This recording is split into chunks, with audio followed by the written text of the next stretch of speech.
Friend हम लोग आए हैं वीडियो शूट करने। कितना प्यारा लोकेशन देख लीजिए इधर सब क्या बोलते हैं आप लोग तो पालावल जानते हैं, पालावल भैया आप लोग, ये पड़ोरा है भैया, देख लीजिए आप लोग कितना प्यारा है ये पड़ोरा। ये इधर देख लीजिए ये मूंगफली, आप लोग मूंगफली जानते हैं ना भाई, कमेंट करके जरूर बताइएगा आप लोग कौन कौन मूंगफली जानते हैं। मूंगफली देख लीजिए और हम लोग लोकेशन ढूंढते आ रहे हैं। देख लीजिए हम कैमरा लिए हैं भाई, तो कैमरा लेकर के जा रहे हैं हम लोग वीडियो शूट करने। तो देख लीजिए इधर सब लोग आ रहे हैं हमारे पाचे, और उधर हमारे सब लोग गए हैं जो दोस्त हैं हमारे वीडियो शूट करने वाले, सब लोग इधर गए हैं।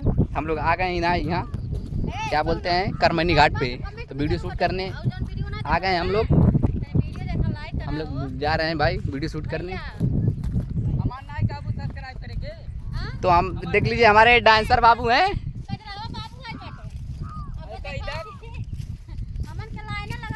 तो हमारे डांसर बाबू हैं देख लीजिए भाई, ये शिवा डांसर जी हैं, शिवम डांसर बाबू हैं। देख लीजिए कितना अच्छा प्यारा डांस करते हैं, आप लोग सपोर्ट कीजिए इनको भी, बहुत अच्छा वीडियो बनाते हैं।